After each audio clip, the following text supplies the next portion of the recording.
We will now call the meeting of the Waco City Council on January 5th, 2020 at 3:01 p.m. Joining me today online are Mayor Pro Tem Hector Sabito, Councilmember Josh Borderube, Councilmember Kelly Palmer, and Councilmember Jim Holmes. City staff also online today are Bradley Ford, City Manager, our City Attorney Jennifer Ritchie, and our City Secretary Esmeralda Hudson. As we begin the first council meeting of the new year, I'd like to take a moment to recognize the many in our community who have mourned the loss of loved ones during the holidays, something that is always difficult. I'd also like to remember Lawrence Johnson, an attorney and civil rights leader who served the Waco City Council from 1990 through 2000, representing District 1, and George Irvin Sr., husband of the former City Secretary Patricia Irvin. George and Trish were married for 47 years, and Mr. Irvin passed away on December 26th. Please join me for a moment of silence as we begin this council meeting and as we remember those who have passed and the families who are hurting.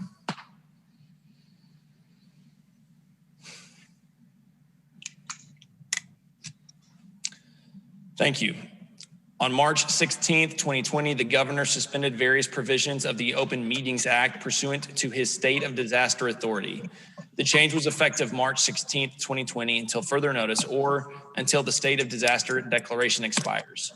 In accordance with physical distancing guidelines and while providing as much transparency as possible, this meeting will not be open to the public attending in person.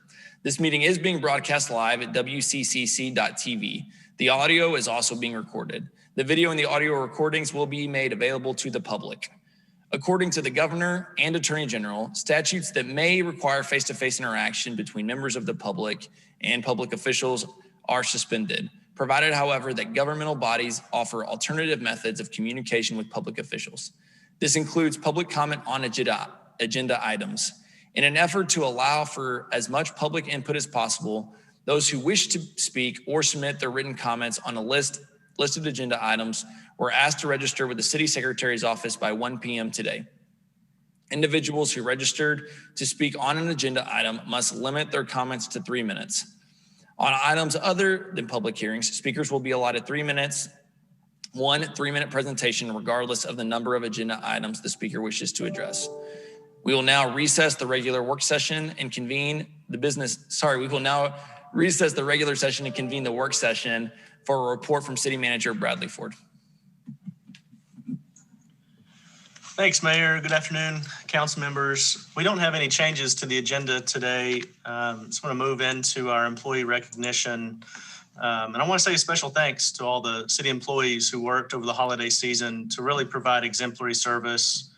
Here at the city, many of our services don't take a day off all year long and are dependent upon our hardworking city staff to keep our city moving. So wanted to appreciate our team, and also wanted to specifically provide some recognition to Deputy City Manager Deidre Emerson and Assistant City Manager Paul Kane, as they helped over the past 2 weeks to provide coverage in the city manager's office while I was away. I have no doubt they provided great service to the council during my absence, and just wanted to highlight how nice it was to be out and to have such capable hands to continue service to the citizens of Waco. With that, I'd like to invite Larry Holsey to give the Holsey report. All righty, let me share my screen real quick.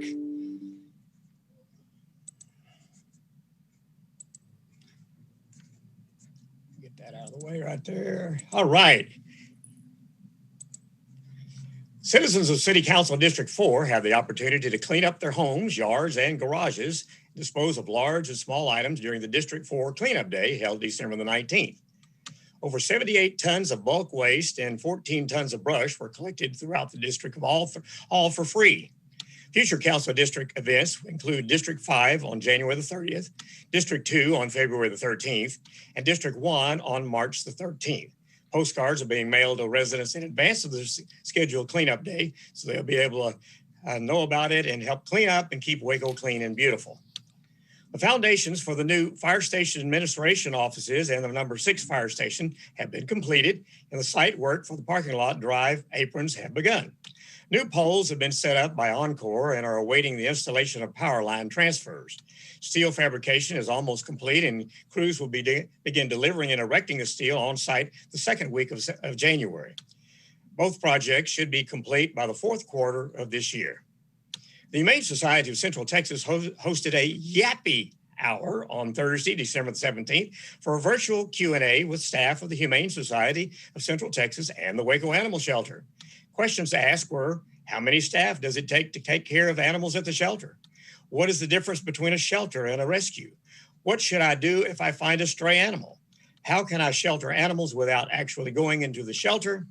And these are just all questions that were answered to help people know how Waco's Animal Shelter provides loving care for animals that have been abandoned or lost. Here's a quick update on the renovation of the suspension bridge. The barge work continues with installation and essential temporary support structures, including the 6 mid-river piers that are now visible, and a full-length suspended work platform to provide workers access to the underside of the bridge span. This preliminary stage of work should be complete in February. That will allow the lifting of the bridge span onto the new piers that will then allow the detensioning of the cables, clearing the way for cables and deck replacement. The $12 million project is on schedule with anticipated completion plan for spring of 2022. The Waco Convention Center is now a GBAC Star accredited facility. In December 2020, the Waco Convention Center was awarded the Global Biorisk Advisory Council, better known as GBAC Star, accreditation, the gold standard for prepared facilities. Under the guidance of the GBAC, a division of ISSA, the Worldwide Cleaning Industry Association, the Waco Convention Center has implemented the most stringent protocols for cleaning, disinfecting, and infectious disease prevention in its facilities. GBAC Star helps organizations establish protocols and procedures and offers expert-led training and accesses facilities readiness for biorisk situations.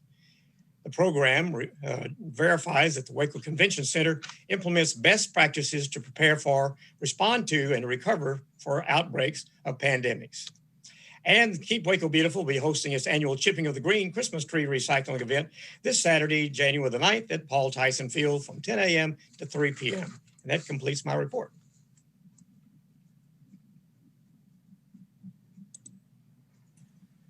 Thank you, Larry. That's very helpful and a lot of good information coming out right now. I appreciate all that news. All right, council members, on your agenda today, we do have 2 informal reports. The first is an update on our cultural arts facility study and an amended timeline primarily related to getting public input during COVID-19. And the second, IR 2021-003, relates to some critical water system work. And I'm sure this struck you as you read it, but the concept that struck me reading this informal report was just the complexity and the scale of our regional water system here in Waco.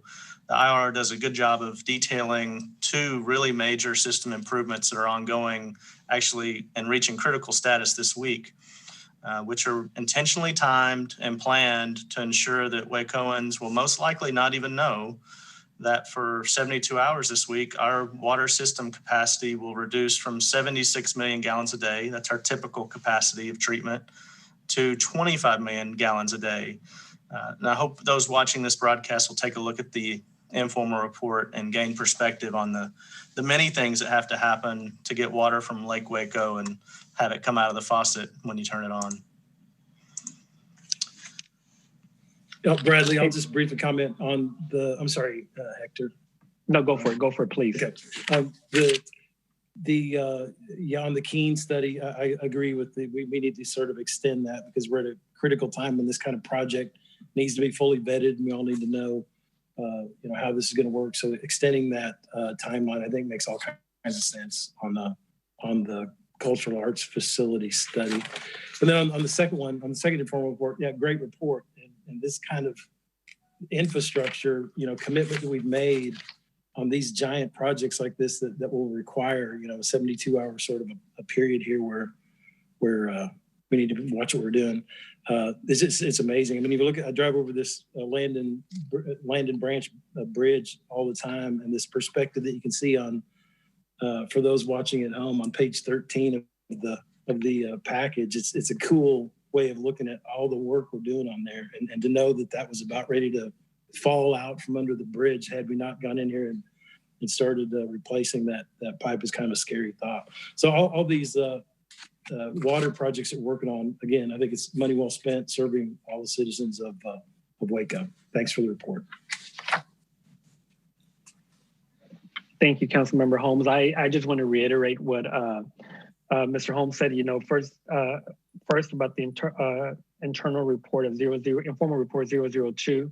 I'm also approve and in favor of extending the deadline. I think it's very important that we get public input.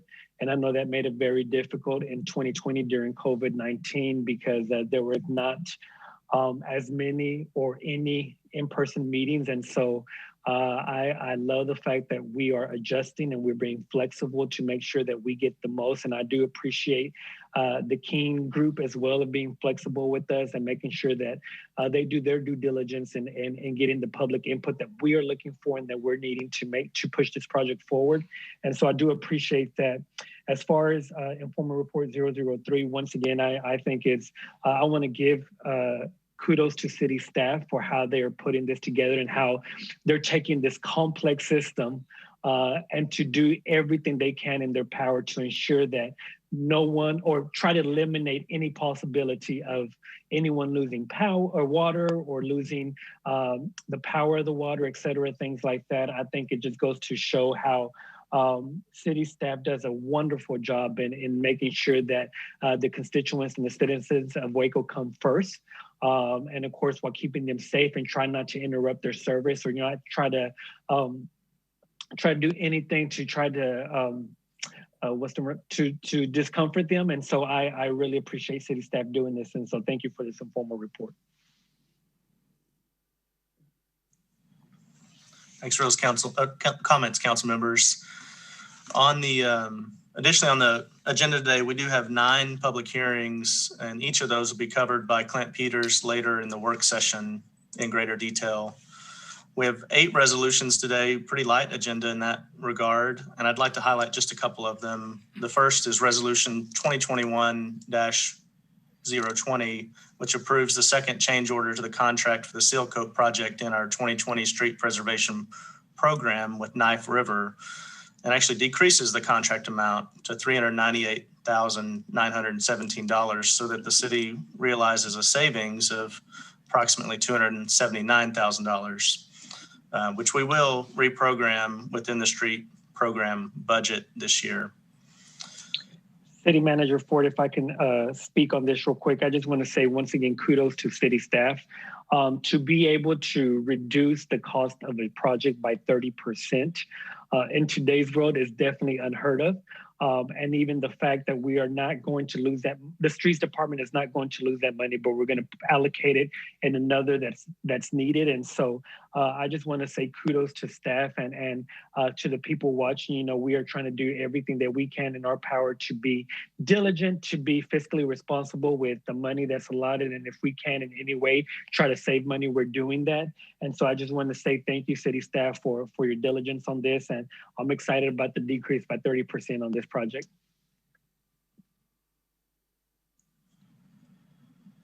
Thanks, Councilmember. The second resolution that I wanted to highlight today is 2021-021, which approves amendment number 1 to the contract with Walker Partners for Franklin Avenue Street Improvement Project to add additional design, survey, and construction support services. It will increase the contract amount by $526,018 so that the total amount does not exceed $772,592. The amendment will provide us at the end of the scope of work with 100% design documents, as well as additional support during the construction phase of the project. This won't be the last time the council or the public hears about this critical infrastructure project, as the scope of work with Walker Partners does include at least 3 presentations to the City Council during the design process. City Manager Ford, few questions about this. First of all, thank you for bringing this resolution to council. And I do want to say from the beginning, this resolution has my full support, but wanted to ask a couple of questions because we are increasing the contract amount by a little over $500,000. I'm assuming that would change the design to what we have previously seen. And when those designs are changed, they will be brought before council so we can see them before the work begins, correct? So our original contract that we had from January of 2020 had preliminary design work. So this contract will take it to 100% design document level, which is obviously further along in the process. And we do have 3 presentations that we'll make along the way to the City Council so that there's significant input into what the design of Franklin Avenue ends up being. We also are obviously taking some of the feedback we had heard in the Washington Avenue discussion and incorporating that into our thought process. And I'll allow for Paul Kane, our Assistant City Manager, to provide any additional details as he sees fit. And that was going to be my next point as well, making sure because the same company is also working on Washington Avenue. I think for me personally, I would love to see some consistency in the design and work for Washington and Franklin, seeing that those are probably 2 of the most major thoroughfares to downtown Waco.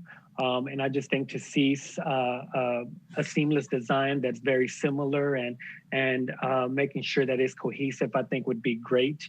And so the reason I was asking about the design is because I think I would love to see that as we begin this process with Washington and Franklin Avenue. Thank you, Mayor Pro Tem. I would just echo what Councilmember Sabito said. And, I'm sure there's a lot of street designs that don't perk up our attention as much as Franklin and Washington do, but because they are such primary corridors and this really robust heart of the core of our downtown, it might be helpful to really continue to explore, like Hector said.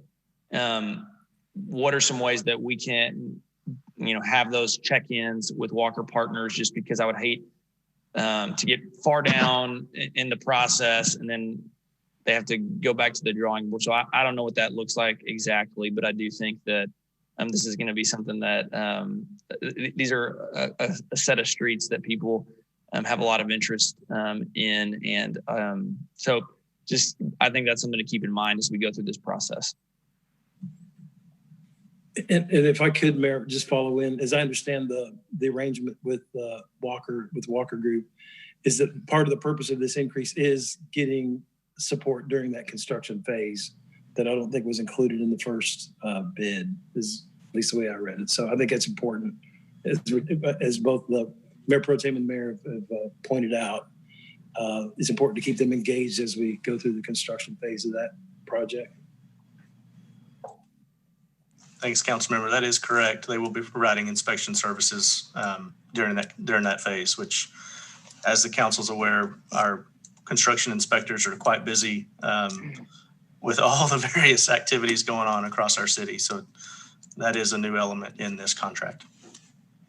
I wanted just to make mention that in the big picture of it all, that Franklin's, this design plan is just imperative that we get correct just in the bus rapid transit things that are coming online, and that design is seamless. And I know that even though this was an increase in our original approved budget, aren't these things that we could potentially use as match when it comes time to start working on BRT? That is correct, Councilmember. The BRT program does, we will score better with dollars that are spent on the corridor, and certainly many of the Franklin expenditures will be available to be used as match in the federal Small Starts program. Good. So thank you for, even though it looks like at first it's like, wait, what? I think it's important to realize that all of this is working together in play for the big picture of it all.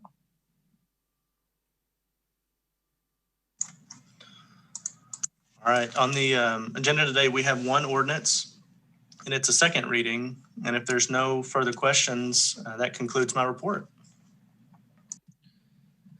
Thank you, City Manager Ford. Are there any items that the council would like to remove from the consent agenda? All right. Hearing none, we will now move on to the first work session. All right. Thanks, Mayor and Council. We have work session 2021-004, which is a discussion of planning public hearing agenda items. And I believe we're bringing Clint Peters, our Director of Development Services, into the meeting. Good afternoon, City Council and Mayor. We do have 9 public hearings this evening.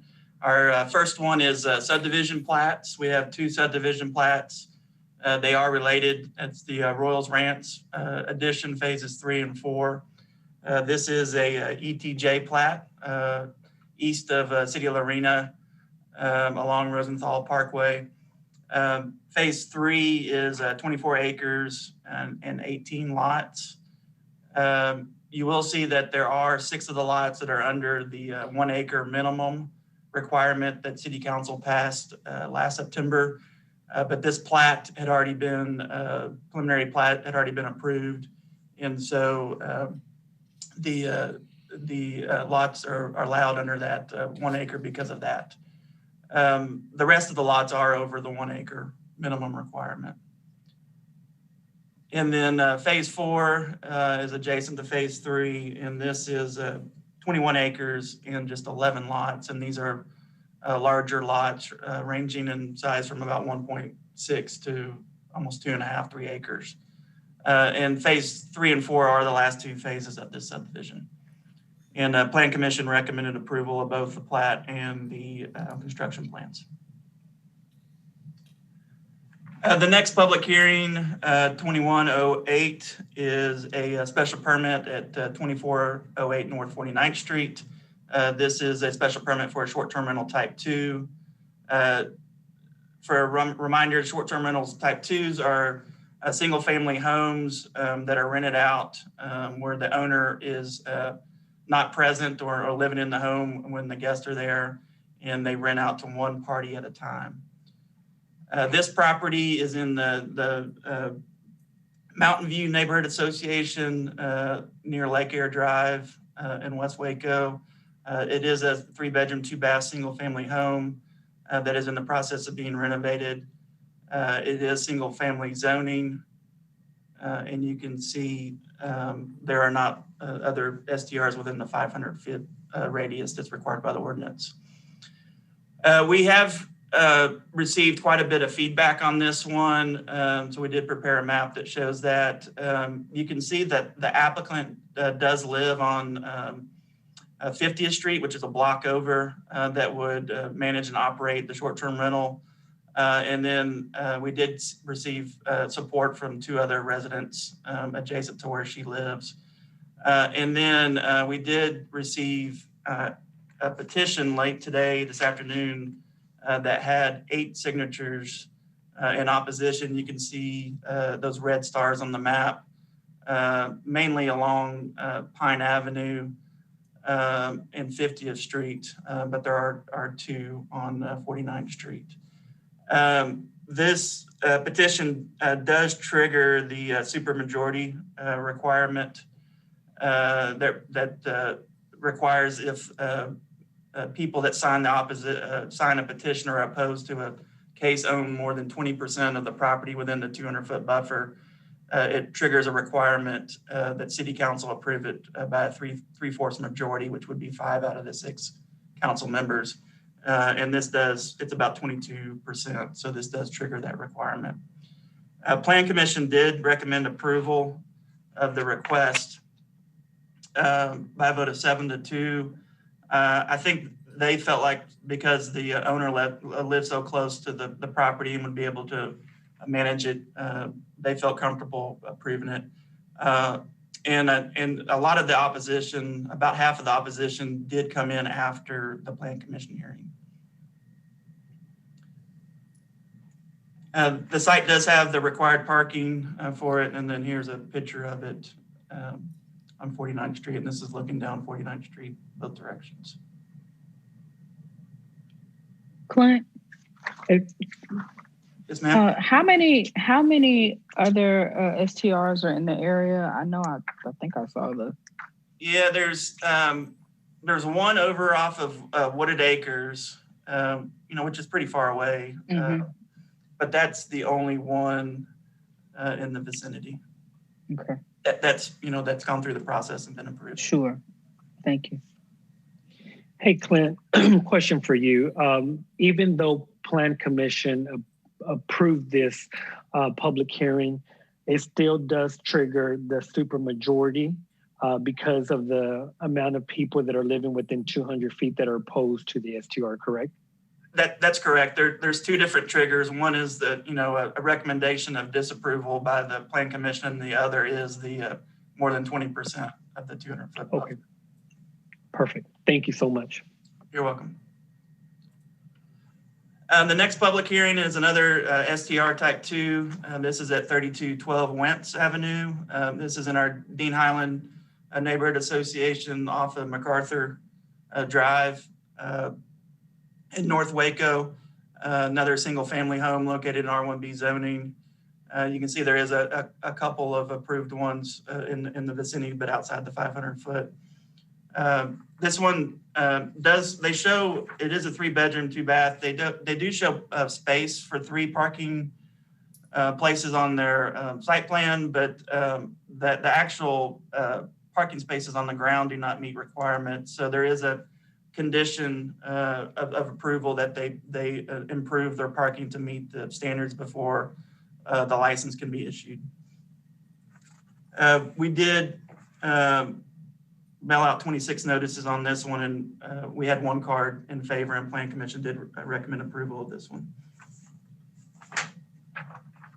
Clint, I just want to go back to the previous one. I'm sorry I didn't unmute in time, but on the one on 248 North 49th, I know there was a lot of, and I think you pointed out there was a petition this afternoon, and there was a lot of emails flying around. For a matter of the public record, I know it's harder during COVID and all this for people to come in and speak. They can't come in and speak, so they're calling in. But there was a lot of people that said, I sent you the email, but where can I also talk, or will you read my email? Because I will say there were some very thoughtful statements. And so what is our standard around that right now? I know typically when we see these in opposition, we don't read every one. It's a matter of it's in the agenda package already. But on these where people have expressed, wanting to come in and speak, or I guess not coming in, but calling in, how does that work? And maybe that's a question for Esmeralda. Yeah, I would defer to Esmeralda on that one, on how that's handled. Sure, it would be very similar to what anyone would have done at the Plan Commission meeting. I think Clint and I are both using the Zoom meetings and registering to speak and providing 3 minutes to speak on any public hearing item. They would call my office or register online, and then we reach out to them and let them know the process. They can do it either virtually through their computer, or they can use their iPhone or a phone to call in to get that 3-minute time. And maybe I'm digressing from the agenda here, but you have in cases read certain ones of the people that can't call in. Is there still that standard there? So, Councilmember, the agenda as posted for this meeting has a 1 p.m. deadline for people who speak. And so they can either provide their comments in writing or can speak virtually or live. And so, Yeah. And so, And yeah. And maybe if people have written comments, I'm sure council members have read those comments already, as is practice, but a suggestion, Jim, if you think this particular one has some interesting commentary, something that could be important is it's included in the record as it's part of the packet, but maybe between our break, if we get one between the business session and the work session, council members can flip to that and try to have a moment to read those. Okay. That's fine. And if an individual does decide that they want to provide comments and the deadline has passed, they, as usual, will still forward that to me or the council members, and then I will forward that to everyone as part of the record. It just wouldn't be read at the meeting. Thanks, Esmeralda. Clint, I may have missed this, but what's the difference between the red stars and the orange stars?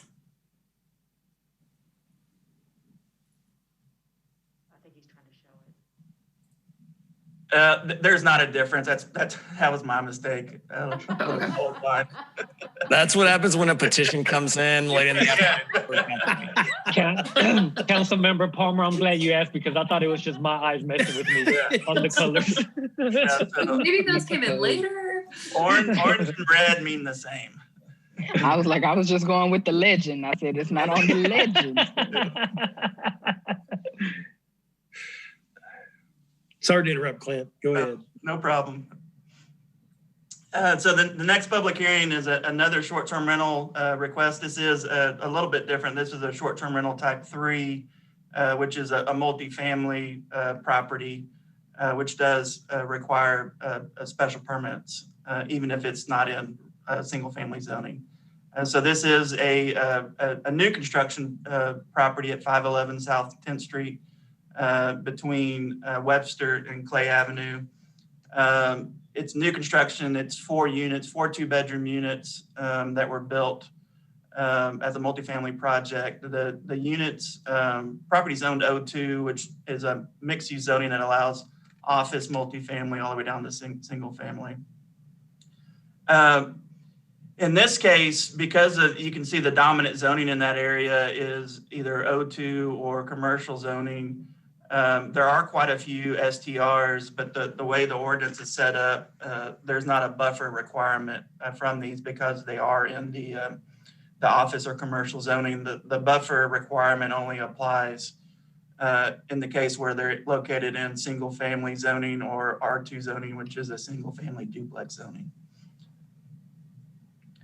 So this was constructed to meet multifamily standards in the overlay requirement, which requires parking spaces, 1 space per bedroom, which is the same requirement for short-term rental. So you can see there is 4 units there and 8 parking spaces. And here's a picture of the development and then an up-close shot of the individual units.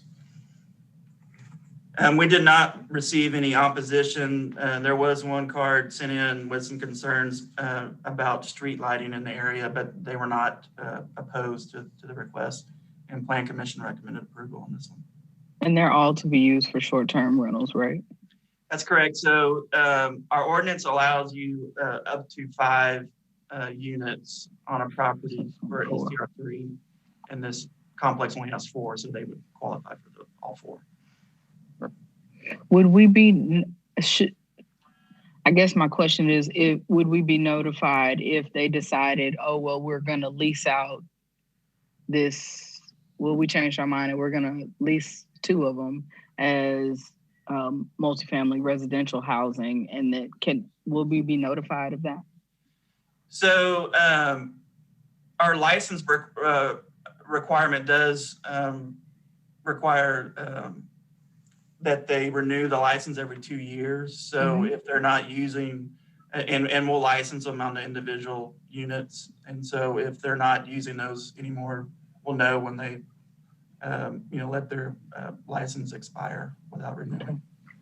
Okay, I just asked because, this is near Baylor, and I will continue to voice concern about STRs intermixed with residential housing, especially for collegiates. Yeah, their intent is to have it as a STR property. We can make sure if they pivot and go a different direction that's coordinated with us. Thank you. Clint, a kind of similar question along quantity lines. I know that there's a lot of work looking at mapping as folks are, or as businesses or individuals are purchasing lots throughout the city. I would love to know if we could also track as businesses buy up and form short-term rentals throughout the city, so we could know, like, okay, a lot of these LLCs say properties in them, and so I would just love to know, is this an entity that owns 2 short-term rentals in the community? Do they own 20? I think that could help provide us some interesting context as we're making these decisions. Sure, we can start providing that for future. Thanks. For this one, I believe this is their first short-term rental.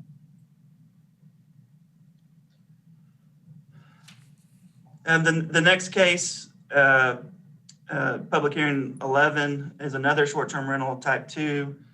This is in our Sanger Heights neighborhood, located along Ethel between 22nd and 23rd Street. Single family zoning. You can see this one, they're right in the middle for the red lines are the 500-foot buffer. So they just made it right in the middle of 4 different STRs that have been approved, but they do meet the 500-foot buffer from the other 4 in the vicinity. This is a newly renovated home. It does have the appropriate parking. See the house here. The owners on this one do live out of state, but they do have they do plan to live in this home for about half the year and then rent it out for the other half.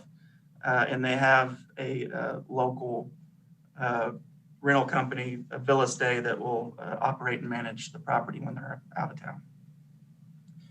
We did get, out of the 23 notices, we did get 1 in opposition. Plan Commission did recommend this one by a vote of 9-0. The next public hearing is another special permit, but this is for... Clint, I had one. I'm sorry to Sure. interrupt you again. I was slow on the draw there on the mute. On all of these STRs, they're still good for 1 year, right? The license now are for, well, the special permit approves them subject to meeting the license requirement. So they don't have to come back to the city council to renew their special permits. As long as they don't change hands, they are non-transferable. But the license is for a period of 2 years, so they do have to renew their license. And then we also, I think we made a point when we first started this process to record complaints and that kind of thing. And do we have a log of those, on individual STRs that have? We do. Ostensibly, okay. Yes, sir. In the license ordinance does give the planning director the authority to revoke license if they're not following the ordinances. So we do track those complaints and follow up on them and make sure that they're complying with all the license requirements. Okay, thanks. The next case, the 012, is a special permit for self-storage warehouse and C2 zoning. This is a 2.1 acre property out on Highway 84 and the 84 corridor across from the McGregor Airport.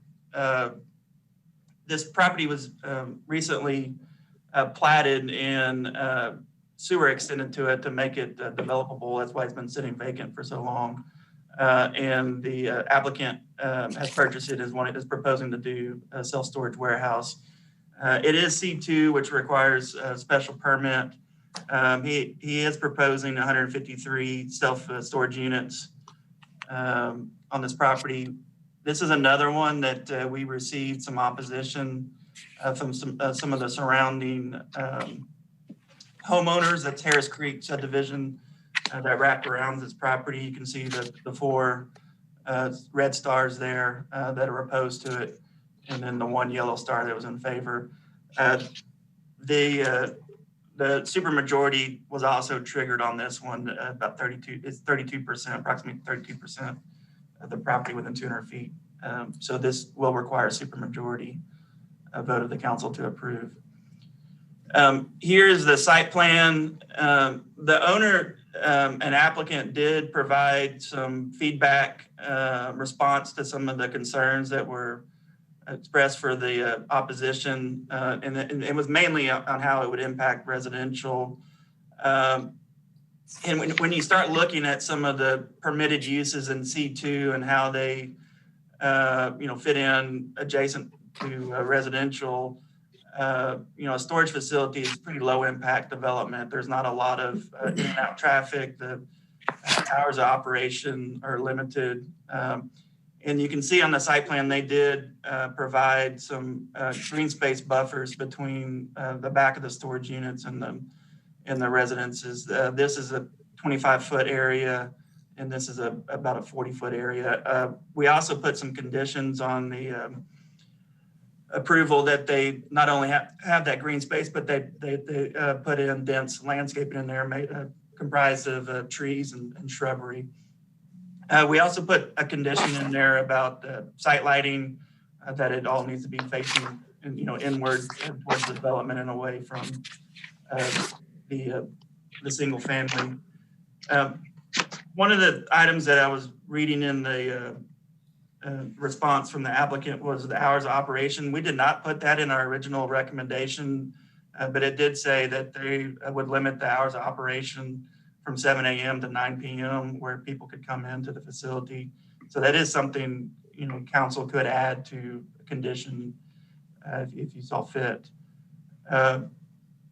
Here's a picture of the site, and you can see this is the vacant property here, Highway 84, and then you can see the residences that back up to it. And Harris Creek, there's 5 homes that are immediately adjacent to it. And the Plan Commission did recommend approval of this.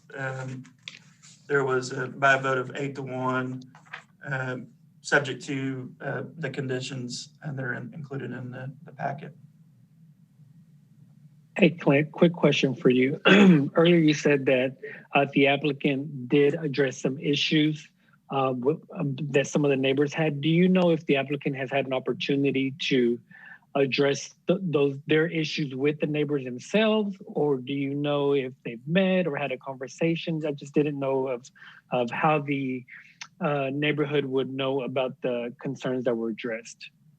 I am not sure about that. I don't know if he had any direct contact with them. He did provide a written response that we included in the packets, but I do not know if he had direct contact with the neighbors. Okay, thank you. Is there, and this might just be an area that I don't understand yet, but I think to Mayor Pro Tem's point, it would be really helpful for me to know whether or not the residents feel like these issues are resolved significantly enough, since there is such strong opposition to the neighboring properties. Is that something, if the council was interested in knowing that, what would happen in this dynamic with us voting on it? So yeah, I agree. I agree with Councilmember Palmer on that, because there are good, thoughtful responses to the issues, but communication takes 2, right? I mean, this is sort of a response, but we haven't heard the feedback, the last stage of this kind of works, or hey, this doesn't work, or that kind of thing. But go ahead, Clint. Sure. So there is opportunity for council to continue the hearing if that connection has not been made, to see if the response has changed any of the neighbors' opinion of the case. I just don't know if we did not receive any further feedback from the neighbors, after we received the information from the applicant. So I don't think direct contact was made. I think it was just provided to the city. So that is an opportunity that council, to give some more time for the applicant to make contact with the neighbors, is to continue the hearing to a future meeting and allow that time. And not to bring up previous public hearings, but I think on my time on council, I have seen the benefit of where there are concerns from a neighbor or a neighborhood, and the applicant addresses those concerns with them specifically. And that makes the transition a lot smoother for everyone, including council and the applicant in the neighborhood. And so I just think I would definitely encourage that if that has not happened yet. I agree with that. I think for this one, I might zoom out just a little bit and say that this is zoned commercial. It's on a highway. I think that whatever goes in there, that could go in there by right without our having to give a special permit, could potentially be disruptive. And I do appreciate this particular developers wanting to hear from the neighborhood. And that doesn't take away from what previous council members have said about what is their response. But I think that is going to be helpful to us to understand that. But what I would say is when I'm zooming out is I think that this is a fastly developing part of the community. And I would just encourage us to put on our 70-year goggles and look at what do we want from a commercial perspective, retail, restaurant, office, and commercial in general perspective for this part of the community. And not, it just even as we go forward, I think it's going to be really important that we are putting together strategic plans for this part of our community as well as others to say what kind of carrots and sticks and overlays or whatever do we might need to consider to make sure that 50, 25, 70 years out from now, we've ensured that good, solid, long-lasting development occurs. And so that's, when I hear, again, it sounds like this developer's worked really hard to hear from neighbors and build the best dang storage unit that he could build. I just think that I want to continue to think through what are good assets from a commercial perspective that this part of our city needs, what's good design, what are good transportation strategies that we need to implement, and how do we achieve that? So I think that's a conversation for another day, but I do think that's something that gets triggered in my head when I'm thinking about this particular deal. So I would say that is something that I hope we can talk about in the future. That's a good point. And just for a little bit more historical context for how this area developed, this Harris Creek, the residential area, and actually the commercial properties in front of it were developed before the city annexed that. The city annexed this area in 1998 and then zoned it at that time. There's adjacent to this property is a construction company that has their construction shop there. And then you got the Harris Creek convenience store, and then there's a dentist office there. So, this was all developed as part of the Harris Creek development that was back in the 80s. And so this was the last little piece of Harris Creek, the overall Harris Creek development that was still unbuilt on. And it was because of that sewer line that it did not have a city sewer until recently, just to give you a little bit of historic context there.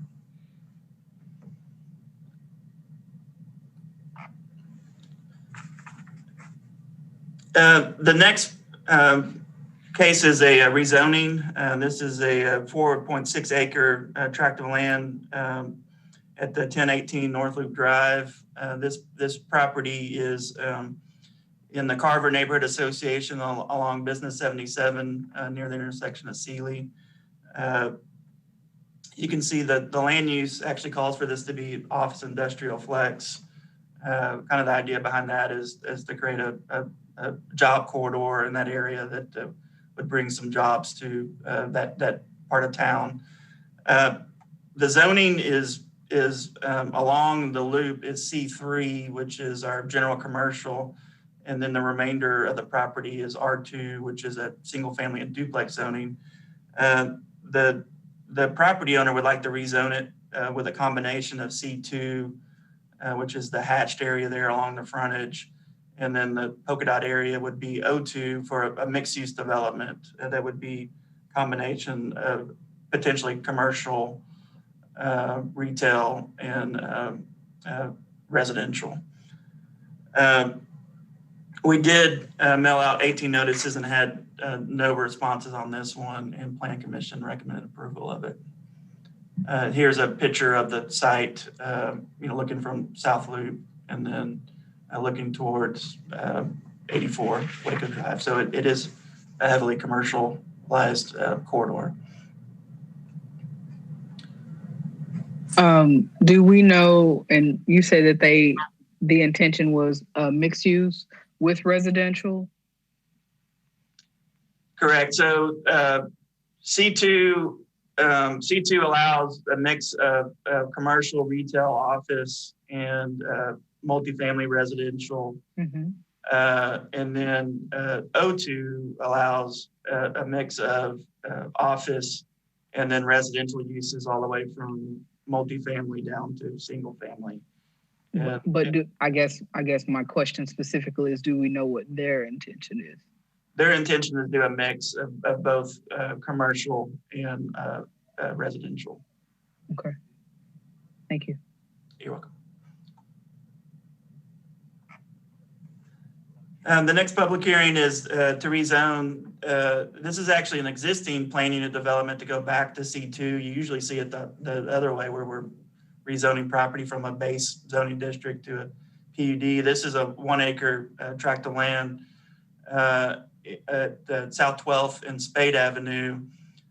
This was originally a PUD that was approved back in 2011 by council that was proposed to be a mixed-use building that had 40 residential units on upper floors and then a 5,000 square foot retail space on the bottom floor.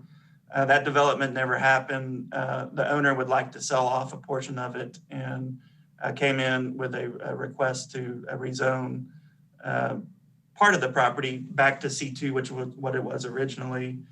The city looked at it and it didn't make sense to leave half of the PUD in place and half of it changed back to C2. So we expanded it to include the whole PUD to go back to the standard base C2 zoning.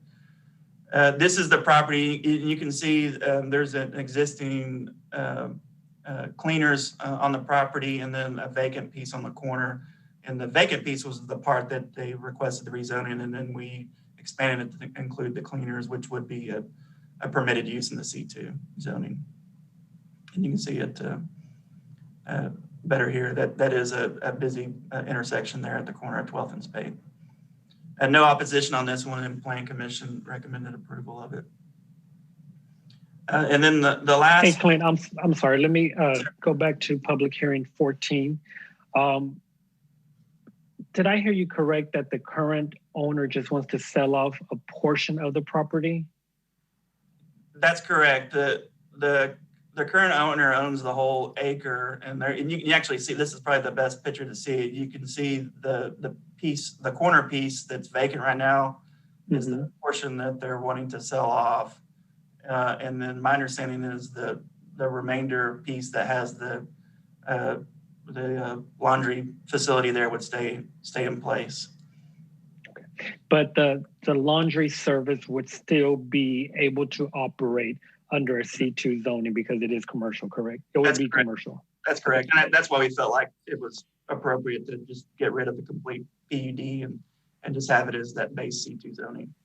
So let's say whoever the new and City Attorney Richard, please correct me if or please stop me if I'm getting out of context here. But if the new owner wants to build another, like the current owner did, where there's apartments at the top and retail space at the bottom, would this have to be rezoned, or could it just stay at C2? So if it's rezoned, so currently with the PUD, the only thing they can build right now is what was approved with that PUD, and that's that it's a 3-story building with 40 units on top, and then the square footage on the bottom. If it's rezoned to C2, then they can develop anything within the C2, what's allowed in C2. So all the permitted uses, subject to the site requirements for C2 zoning, which could potentially allow for a mixed use building similar to what they originally proposed. But my understanding is, over that almost 10-year period, that it ended up not being a feasible project for them. And on one of the maps that you showed earlier, a lot of the area, or the majority of the area around it, is C2 already. That's correct. The adjacent property is C2. There's a strip center down 12th Street that's C2. And actually this property, before it was converted to a PUD, was zoned C2 as well. Okay. Thank you, sir. You're welcome. And then the last public hearing is a rezoning from R2 to O3 at 2007 North 5th Street. This is a property up by the Earl Harrison House on North 5th near Herring Avenue in the Brook Oaks Neighborhood Association. It is an area that land use designation has for medium density office flex, which is mixed use land use. And they are requesting O3 zoning, which would allow them to use that property for low intensity mixed use. O3 allows some light retail office and then also low density residential. It does also have some hours of operation requirements. Only you can only operate between 7 a.m. and 7 p.m. on retail uses. This is a developed property. It is a single family home. And then they do have an outbuilding, and I believe they would like to use this for some low intensity retail uses. And that's why they're requesting the O3 zoning that would allow both the single family and then potentially allow some office or commercial uses as well.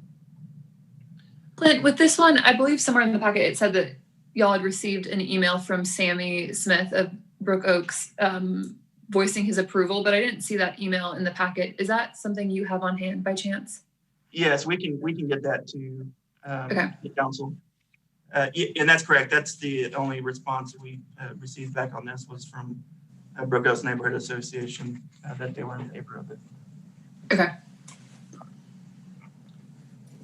And that's all we have for public hearings tonight. Thank you, Clint. All right, council members, our next work session is work session 2021-005, which is a discussion of the Office of Neighborhood Engagement's initial efforts and proposed plans. And while Millette Harrison gets ready to start, I wanted to briefly provide a primer for this discussion. The reestablishment of the neighborhood program was one of our highest priorities in the budget process last year. It wasn't a lot of dollars, but it was one of the highest priorities.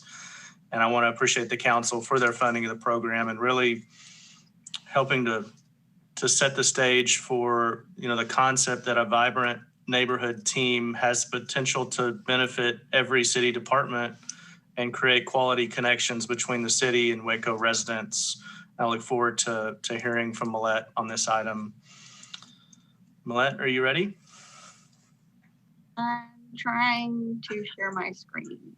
Just one moment, please. No worries. It worked so swimmingly when we practiced.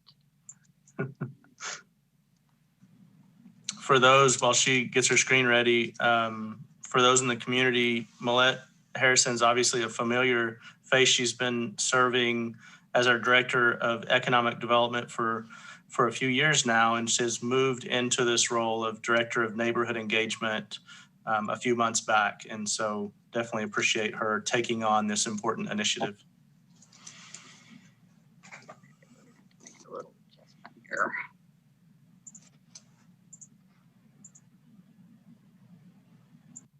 So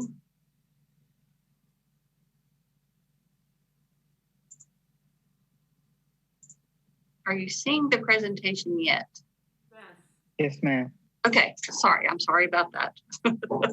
But now we're off and rolling. Okay, so good afternoon, Mayor and Council. Thank you so much for having me today. My name is Millette Harrison, and I am working in the new Office of Neighborhood Engagement. I would like to just go over kind of what we're doing right now and what our plans are for the future.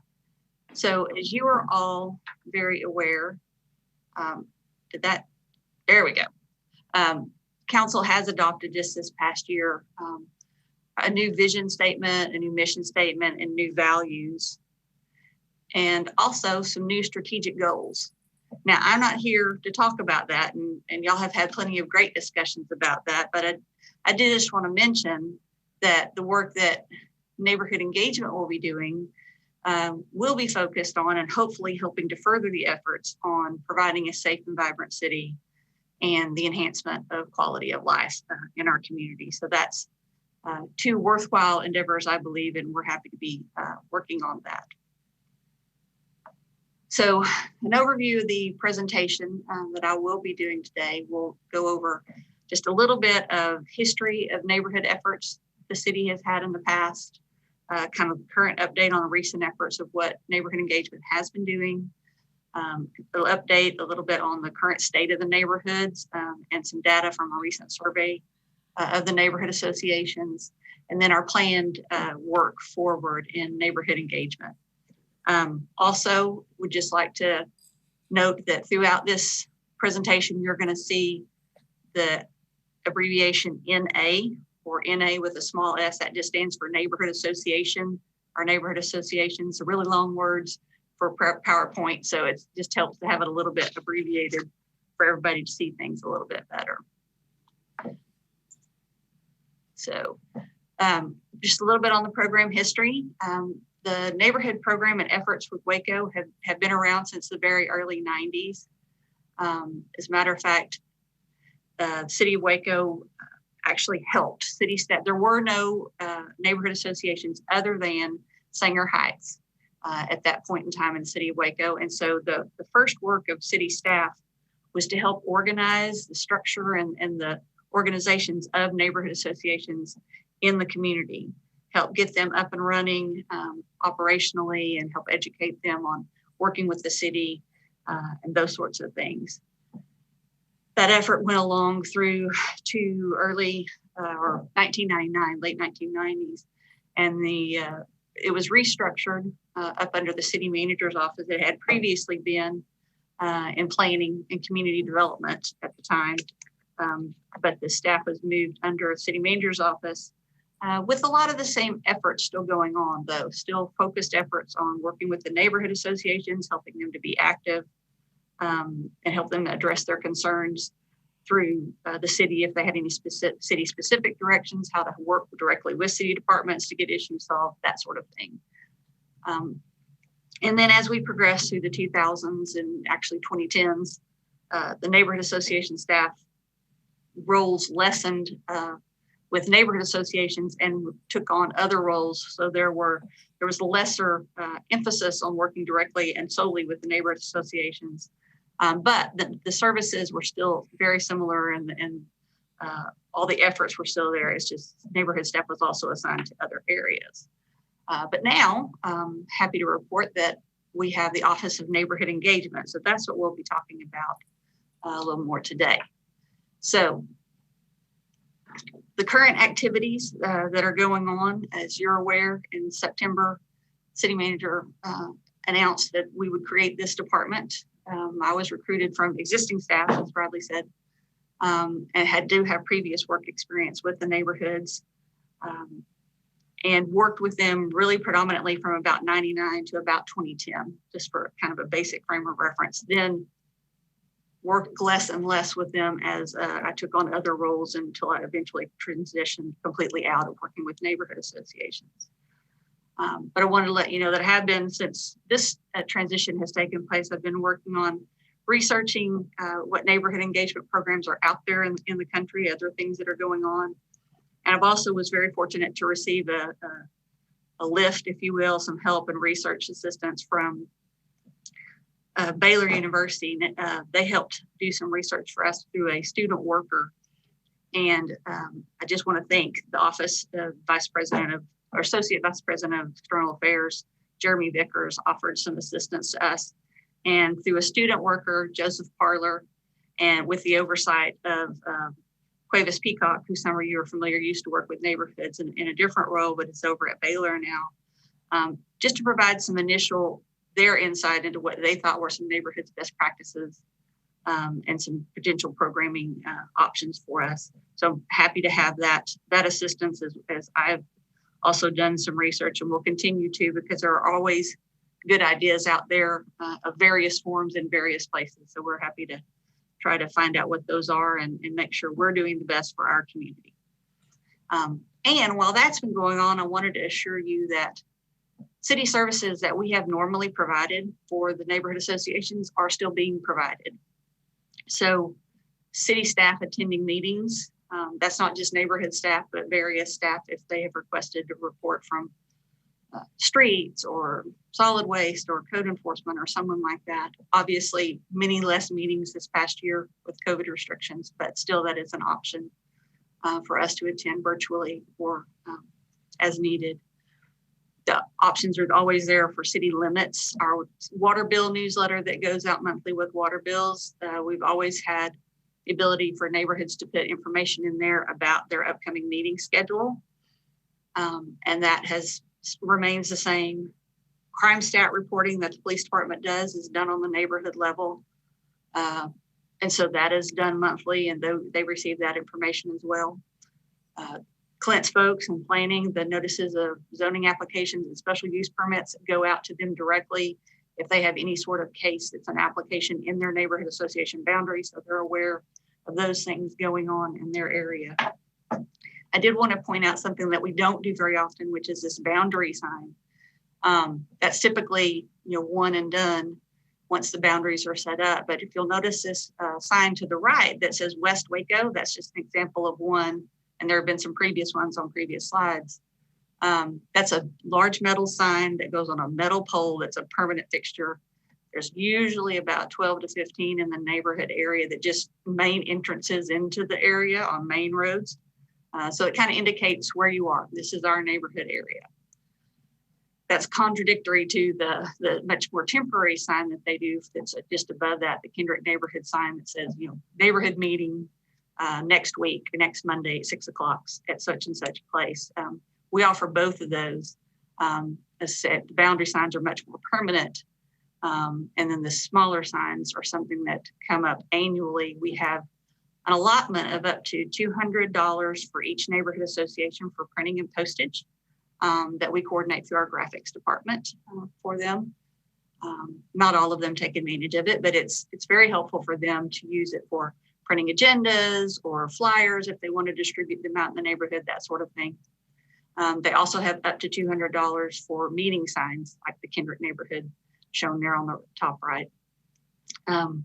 And we coordinate those through Public Works. They assist us with that. Neighborhood associations receive 1 free special event permit and 2 free garage sale permits each year. They have to go through the process of the application to do that, but it's free to them as a neighborhood association. They also get up to 3 free roll-offs per year for neighborhood cleanups. 2 of those need to be in conjunction with Baylor Stepping Out events. I will say there have been lesser, I think the district cleanups have lessened the need for neighborhood cleanups and the roll-offs, but there is still some demand, and so we appreciate that opportunity to have that when a neighborhood does have a problem spot they want to get together and work on. And then also, I've been working on getting a staff person hired, and I really do hope to have that additional staff person on board, maybe at the end of this month or early February. And so I'll be a 2-person team instead of just the 1-person team. So I keep saying we, that's just positive thinking forward. So, and look forward to that happening soon. A couple of other things before I get into the meat of the presentation is just to address sometimes some misconceptions that are out there. The city doesn't control the neighborhood associations. So they are independent, autonomous organizations, always have been. So we don't control them. Also, a homeowners association, which really isn't typically for an individual subdivision that is not the type of neighborhood association we work with. They are typically more focused on deed restrictions. It's above and beyond what the city enforces. Most of the neighborhood associations that we work with were initially set up and still are predominantly have about 5,000 in population in each one of them. So it's large, much larger than a subdivision level. So while most people think of their neighborhood as maybe their subdivision or maybe even just a few blocks around their home, these neighborhood association areas are much larger than that. And they typically cover, multiple subdivisions. Please know if somebody from an HOA or that's not involved with the neighborhood or HOA in any way was just calling to ask for help, how to get something solved or figure something out with the city, we would certainly help them. But our focus will be working on the neighborhood associations and working with them as we move forward. So one of the things that I worked on pretty quickly after taking this role was to update the neighborhood association map. It largely looks very similar to the way it has looked for a long time, but there's two updates. If you look here in the bottom left-hand corner, Highway 84 West is now on the map. For those of you, I think Clint actually mentioned it just a little bit ago, this area was not annexed until the late 90s. And so this area was not on the map when the neighborhood associations were initially set up. Highway 84 West is a neighborhood association here shown in beige. And then the China Spring area up here in the top left corner, this area was originally part of North Lake Waco, but it's, as you might imagine or know very well, much more densely populated now than it used to be when that whole area used to be green. And so China Spring is shown here by the blue, solid blue. That's the portion that's in city Waco limits. And then the lighter hatched area that's kind of striped and out in the county beyond Waco city limits, that's also part of China Spring Neighborhood Association's boundary because they wanted it to coincide with China Spring ISD boundary. But the portion that we will predominantly work with is what is inside Waco city limits. So in the solid blue. So listed Well, here, can I ask you a quick question? Absolutely. On that previous slide, this is awesome. Is this something that we have on the website currently? Yes, ma'am. And I'm sorry I didn't mention that. It is currently up on the website. Okay. This is just so helpful to have this all visually mapped out with both the numbers and the neighborhoods. Yes, the council districts, as you can clearly see, very few neighborhoods are wholly within one council district boundary. Many are split. Some are split more than 3 ways. But this is, I think, a very helpful visual for both of those things, just the general boundaries of the neighborhoods and council districts and how they all lay together. So, but yes, it is on the website. Thank you for asking about that. It's really just me that splits up neighborhood. Well, no. Councilmember Palmer, you got a few. But my casual 8 neighborhood associations in District 4. And I hope I don't get it in front of your presentation, Millette, which I'm thoroughly enjoying. What about those who aspire to be neighborhood associations or once were? That you are thinking ahead, right on track, and we will get there in just a moment. Thank you, ma'am. So yeah, absolutely, thank you. So the updated map that we have shown here, I will say we have various levels of activity in the different neighborhood associations. So here's a list. It is not cut and dried necessarily, but generally those that are active are listed on the left-hand side, and those that have not been active are listed on the right-hand side. With COVID, very few people were active much at all last year, and we gave that into consideration, still keep people on the active list for sure. But there is not a standard of list of several things that a neighborhood has to be doing to be considered active by us. They simply need to be having meetings, and those meetings need to be open to the folks that live in their neighborhood. It just needs to be a basic democratic process. So no hard and fast rules. I will say there are some communities that have neighborhood programs that do have certified or registered or other levels that they only provide their services to neighborhood associations that achieve a certain level of operation or do certain things. That is not the way ours has operated in the past. And I feel like ours does well. I don't feel like we have problems with that. I think there are merits to both sides, and we will consider possibly in the future whether we need to have some level of certification, but that the neighborhoods do X, Y, and Z. But right now we are pretty okay with working the way we have been working with the neighborhoods, because it is those ones that you mentioned that are interested in becoming active again or reactivating one that's maybe been dormant for a while that typically need some intensive help before they're right there. So that's the approach we are continuing to take for now. Millette, this is Josh Borderood, and I appreciate your list and the map is very helpful, and I appreciate all the good energy that you're bringing to this role that you know so well. The only one I'd quibble with on the non-active list is West Waco. And, you know, they've got a pretty active Facebook page. They did a candidate forum during the election. We were going to have an in-person meeting scheduled, and they've got a board. So I don't know. I mean, you know, they're just as active as the one I serve on a board for, which is Austin Avenue. So I don't know what the criteria is there for their inclusion. Well, I will say that was one I grappled with as well, but by their own response to the survey that they were not active, I went ahead and took her word for it. Okay, fair enough. It was as simple as that on that particular one. Her response is they have not been active. So I will have a much better sense of that personally as, you know, groups start meeting again and I'm actually at those meetings and know a little bit more. But that I absolutely did just actually take her word for it about their activity level. Sure thing. My other question, and I don't mean to derail or as you get into the meat of your presentation here, but on the signage and the graphic design, we recently in Austin Avenue had a redesign. I know Sanger Heights has got a nice crisp looking design. Downtown has one.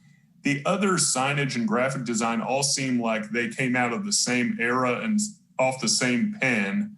And so I'm wondering if that is something that association by association has taken up, or if there'd ever be an overhaul of that signage and design for each neighborhood's graphic. Well, that's an astute observation. All those original signs were actually made in our street sign shop, which actually had many more color options and a different kind of operation back then. But it was limited. You're absolutely, and you can see that. We have not overhauled them since inception. The only change that I'm aware of was actually when East Riverside became Northeast Riverside, new signs were put up. But predominantly, they have remained the same. Sanger Heights, I believe their signs are still their original logo, not their crisper, that cool, you know, turquoise color and gray, whatever. But it has the gazebo on it. That's not what's on the boundary signs. It would really simply be a matter of us coordinating with the neighborhoods and if they want to take that on. But in many cases, our sign shop cannot do that. So that's something that we're going to have to go out for to get the cool art. That might be a better, sleeker sign. Along similar lines, I know both Mayor and Bradley are passionate about how we tell the story of Waco and branding. So I wonder if once we have like an updated website and once we've gotten a clearer picture of how we want to brand the city, if maybe we could put some money aside towards updating those signs and bringing on the neighborhood association leadership to creating like cohesive signage throughout the community that looks like it was made in modern times. While we're talking about this, I made a note. I totally agree, and even and you know, just if I don't know what kind of funding is going to get set aside for neighborhood associations in the year to come, but a thought I even had is, you know, or at least at a couple of major entry points, do we want to consider signage that isn't just on the T-post, some sort of more fixed signage for place making purposes, at least in a couple of different parts. And again, that might not be in the budget or be the right use of funding, but I think it's something that we should throw out there and consider. But I'd agree with the others on this. It doesn't, I think we can look big at what placemaking for these logos and signage actually is. I think those are great comments, Mayor and council members. And I think we want to be sure we get input from the neighborhood associations in that process. And that was kind of some of the concept around providing the neighborhood funding request model. If a neighborhood felt strongly they wanted sign toppers or, you know, some feature, they could use that neighborhood program money.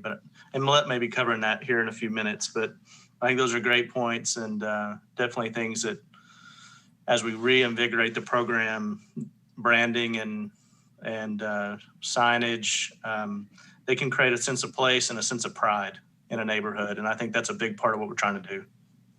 I completely agree, City Manager Ford. And, you know, this is also an opportunity, since we're talking about signs, and with our new whole neighborhood engagement department, revitalized neighborhood engagement department, this is a great time to really get a hold to what the needs of the neighborhood are. You're talking about signs. I mean, this might be a new time to see if, you know, stop signs are needed to be updated, or, you know, how traffic flow is. I mean, and I know that we can't do it all in this first 5 minutes. But I agree with Councilmember Palmer about the update, because I think if placemaking and sense of pride is really what we're doing, then we have a real opportunity to really re-engage with our communities and our neighborhoods specifically, and then empower them to maintain and keep that pride and sense of placemaking and sense of belonging. And that can happen just from the work that comes out of this office. So I'm tickled pink over here. Well, red. Well, thank you all. That's fantastic feedback. That's part of why I'm here. So I'm happy to get your opinions on that stuff. I would like to launch into the survey information. I did do a kind of a very simple survey back in November. And so surveys were sent out to all the neighborhood folks that we had some contact information for. So both email and mail, and both in English and in Spanish.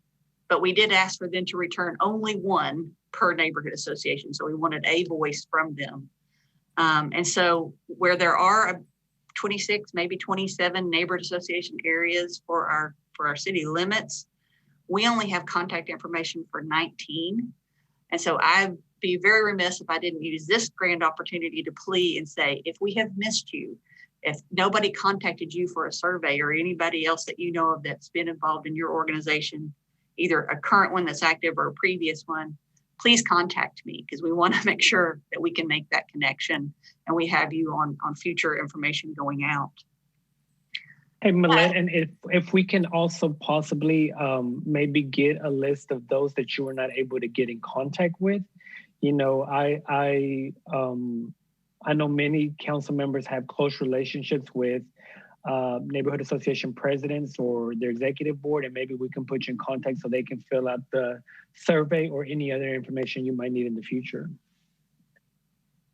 Yes, sir. Thank you. I do think we got in touch with just about everybody who's had meetings in the recent past, but there are some that have been dormant, very inactive for quite some time, and we just have no contact people at all. But that doesn't mean there's not somebody out there who might not be interested in doing something for that area. So we always want to throw out the opportunity to say, you know, if you are interested in reactivating or starting something new, we are here for you. But I do appreciate the offer, because I know some of you are very involved in different neighborhood association areas. So thank you for that.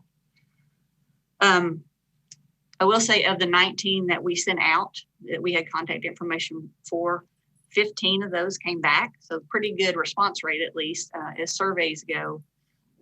13 of those did come in on the little Survey Monkey instrument that we use, and then 2 came in via mail. The questions that we asked were pretty just general level, just sort of getting a sense of how are you right now. So do you consider yourself active? How many meetings did you have in 2020? How many did you have in 2019? Sort of as a compare and contrast. What's the regularity of your meetings normally? You know, obviously outside of COVID.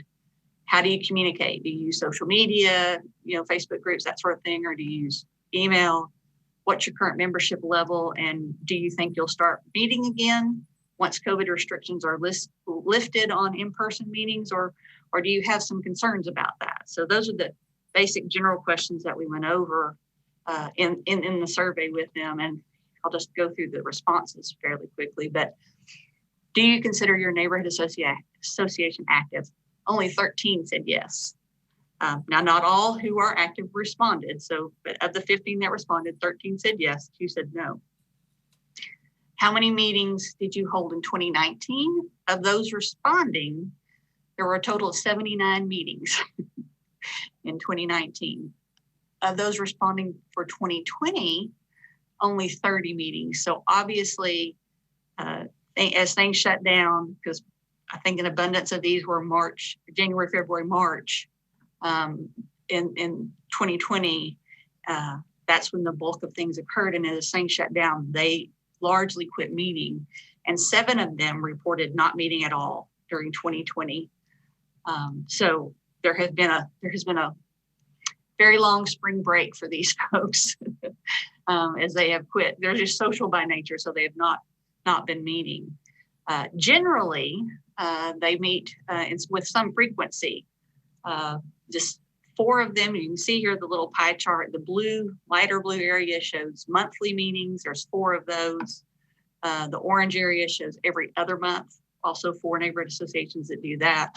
And then quarterly 2. So that makes up the bulk of the normal frequency of meetings that different neighborhood associations have, monthly, every other month, or quarterly. And then 1 reported meeting 3 times a year, 1 as needed, and 1 with no response on that. For the how do you communicate with your folks questions, use of social media tools. Of the 12 that responded on this, that they used social media, all 12 of those did use Facebook. Facebook groups. I think it's pretty easy format for a lot of folks. People are familiar with it. 2 also reported using Nextdoor. 1 also reported having a website, and 2 said they do not use the social media tools. And then 12 out of the 15 that responded on the email question said they do communicate with their folks via email. The membership level question, I did ask, what's your current level of membership, dues paying membership level? The responses varied. 4 of them reporting having no membership. I do not know if that was an error on my part in asking dues paying, because some of them did waive their dues for this year since they weren't actually meeting. But 4 reported no members. 1 reported having a membership of less than 10 folks. 4 neighborhoods reported having a membership between 11 and 25. 5 neighborhoods reported having a membership between 26 and 50 people, and 1 reported having over 51 folks that were members in their neighborhood association. And then the question about will we resume again? 11 reported as soon as COVID restrictions are lifted, they're going to be meeting again, just like they were. 3 said they were unsure. And then a question that I just posed was, are you concerned that you might not meet again after COVID? And that was really more of a health of, were they struggling to meet maybe before? They need some help. And 2 of them said yes, and 4 of them said they were unsure. And some of those overlapped, the unsure above and the unsure below. So that sort of wraps up the survey information. And so what do we have planned? What are we going to do with this new neighborhood engagement program?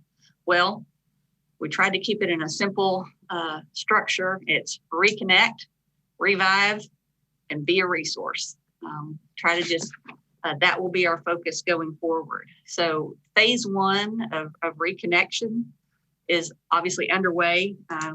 We're reaching out, we're trying to connect with folks that are the existing neighborhood associations who are active or have been recently active. Just letting them know that there's a new neighborhood engagement program getting underway, and we'll be working with them to, answer questions, help them find solutions to things they may be wondering about with the city, and just serving as a general point of contact. The phase 2 is the revive. So the currently inactive neighborhood associations need some love. And so while phase 2 will continue all of phase 1, so we'll never quit working on phase 1. And as we start up with phase 2, it all builds on itself. But phase 2 continues with trying to find folks out there who are interested in reviving inactive groups. Or if they don't want to revive it just like it was, maybe starting a new one that serves the same area. Phase 2 will also include the development of the grant program that City Manager mentioned just a little bit ago. We have been researching a little bit, and are continuing to do that pretty strongly now, grant programs, trying to live up to Council's wonderful authorization of providing funding for a grant program in this fiscal year, and trying to make sure that we're going to provide what is needed in the community. That's a broad question. That's a wide open discussion to have. But we have done, just a little bit of due diligence here at home by talking to the good folks at the Waco Foundation, who have a grant program that they work with grassroots to help put out in the community, in certain areas of the community, trying to make sure that what we do is complementary to what they do. We're not trying to eclipse them or compete with them. And we certainly don't want to set the neighborhoods up to compete with the two in some weird way. We want to make sure that we're helping each other, and we're all winning a little bit more with this. I love the idea of signs being able to be an opportunity for this. I think it makes good sense for some of that. And I know there's some neighborhoods that would probably be very happy to think about that and kind of refresh their look and their brand as we go forward into that program. But we will be looking at kind of all kinds of different options that might be just good improvements to help raise the bar. And then phase 3 is be a resource to all neighborhood associations, existing, all those who think they want to be one again, or whatever they may be. So phase 1 and phase 2 are always going still. And phase 3 is us working on being the resource, educating the neighborhoods on all the different city resources that exist.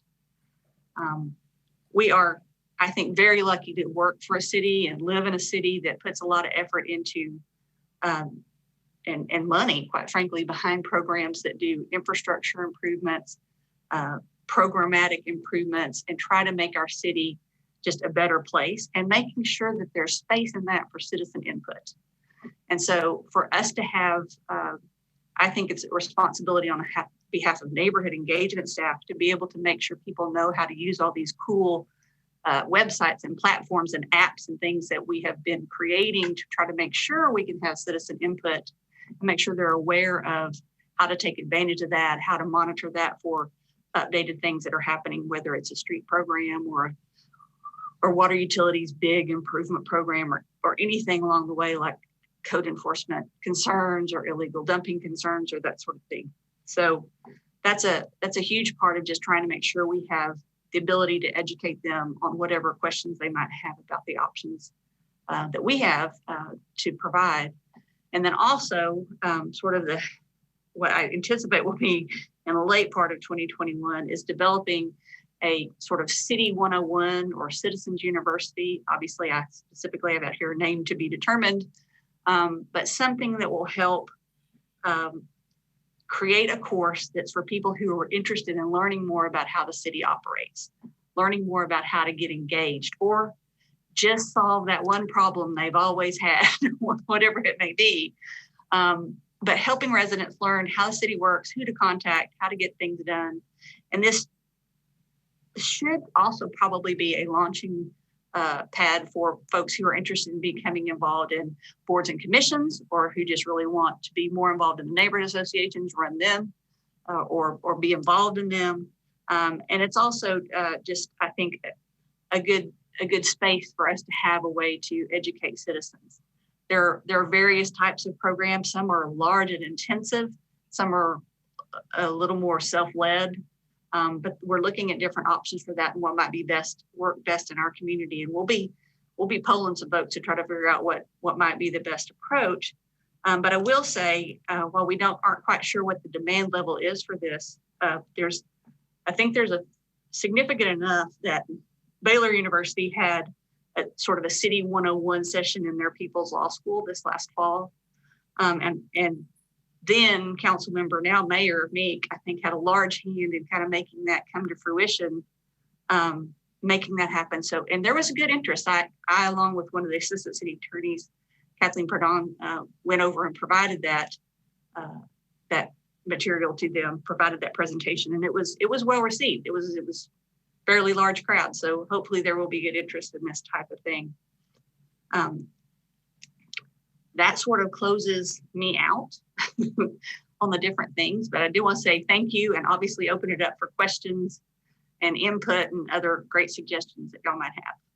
Thank you, Millette. Any questions from council members? Yeah, I Yes, have a couple. I have one. Oh, I'm sorry. Go ahead. Millette, first of all, this was awesome. Thank you so much for all the hard work that you've done, and excited that we get to glean from your years of wisdom and expertise in this area. A couple of questions with the City 101.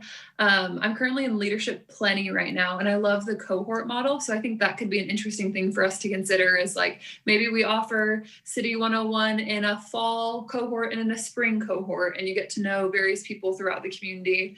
But I'd love if we could get maybe an update later in the year when this is a little bit more fleshed out for council to speak into.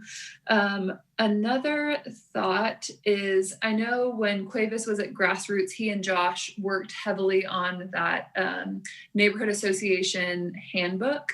So would love an update from you about what thoughts are using that resource.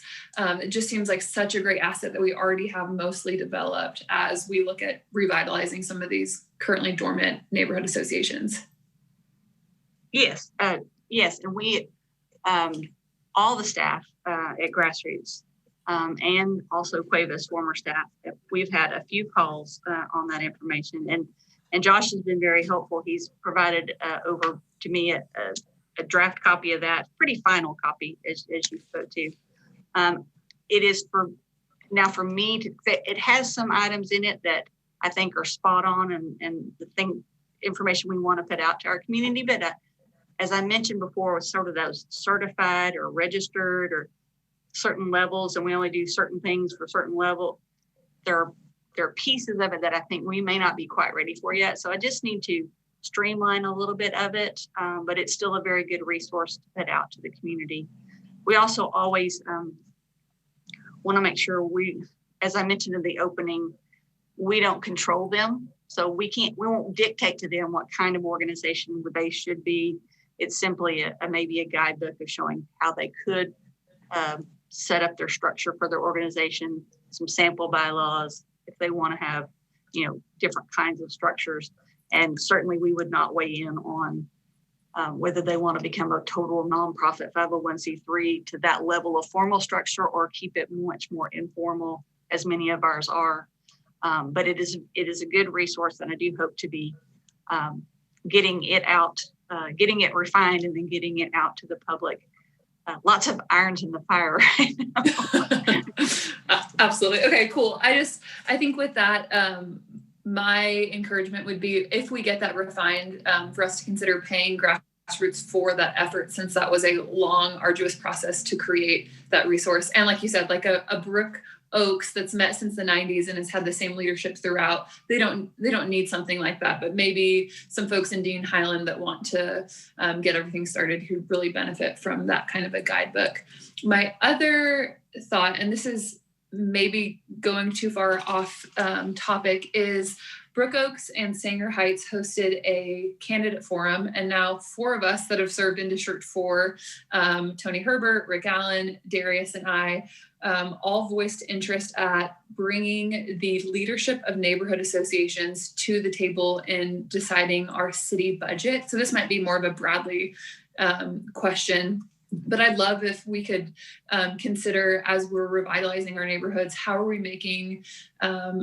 giving power and value to our established neighborhood association leadership and giving them agency and say in our budget process, so it's more participatory than maybe it has been historically. I think I'll defer.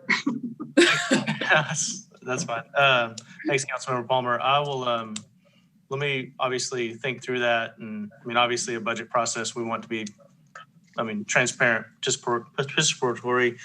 So that's an interesting idea on how to further engage neighborhood association leadership. Let me give that some thought.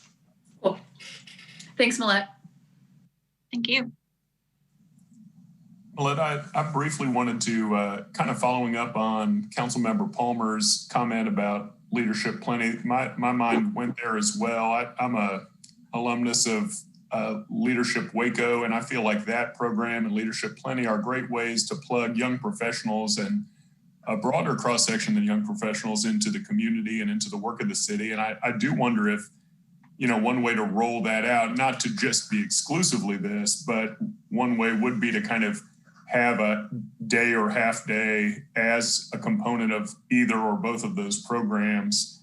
But I do think it should be something much broader, because that sounds like, first of all, I think it's a great idea. And I really like that. I don't know, if that would be a multi-day or, a month-long thing, or if it would just be a one day on a Saturday kind of thing. But regardless of what you're thinking, I think it's a great concept. And I'd love to see at least some good synergy with those two programs that are already trying to connect our citizens into the work of our government and into getting involved in the community. So thank you. And that's just my 2 cents.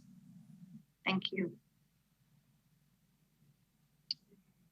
Hey, Millette, thanks again for an amazing presentation. I'm super excited about everything, but I echo Councilmember Palmer and Councilmember Borderood's excitement about Citizens University, or whatever we're going to call it. But, I'm always the one to say a day without learning is a day wasted. And just like the police academy has the Citizens Police Academy, right? Something like this would really give people an opportunity to go behind the veil and understand, yes, neighborhood specifically, and then the parts that of the neighborhood association that affect the city and the part that vice versa. But we think globally. This could potentially be an opportunity really for when people want to get engaged and they have questions about what happens in the city, then this would be a perfect platform for that. I do want to make mention that, just as when you're reconnecting with the existing neighborhood associations and the ones that could potentially come back online or emerge, make sure that you're including, the council members' information as you send it out, especially those of us who share neighborhood associations, so that, they will know that not only, do you have the resources of the city, these are the people that, because we're all pretty much active with our neighborhood associations anyway, but just so they're, as a formal introduction or reintroduction to this office, that they know where their connectivity goes. I just think it would be fitting for us to do so. Lastly, you were talking about you're watching other education platforms for other neighborhood associations in different cities or neighborhood departments. I remember I was at the Real Places conference last year, year before, and San Antonio, one of San Antonio's neighborhood, their neighborhood department, they do a thing. It's a game, and I'll have to find it. But they teach neighborhood associations how to walk through development. So, like, when you're changing zoning in your neighborhood, what that looks like and how you're affected as the neighborhood and the neighbors, and how you can raise concern, be involved, but in line with what is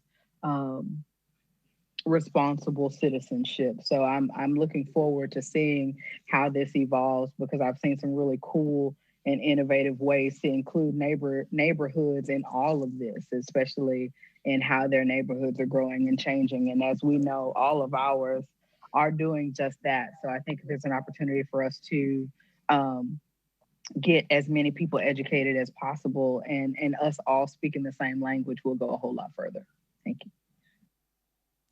Yeah, I think you really hit on something there, Councilmember Bearfield and also Councilmember Palmer, of there's a lot of processes that the city goes through, whether it's the budget, planning, development, et cetera, that are pretty intimidating to an average resident who doesn't want to spend hours figuring them out on their own. And so I think that may be developing as a theme that Millette can take and really work into that education process of how do we make those complex and intimidating processes relatable to our citizens. Any other Hey, questions, comments? Yeah. Sorry. Hey, Melissa, thank you so much for the presentation. I, like all of my other fellow council members, am excited about this new initiative that the city has launched. I really appreciate our city manager's office looking at the council's desire of wanting to revitalize and make our neighborhoods safe and inviting. And so I do so much appreciate this new Office of Neighborhood Engagement. And I'm excited about you leading our department and our efforts in this. And so thank you so much for the wonderful presentations. I did want to just clarify. I understand that the city's role is more or less, I think you said it in your presentation earlier, not to control the neighborhood associations, but support them.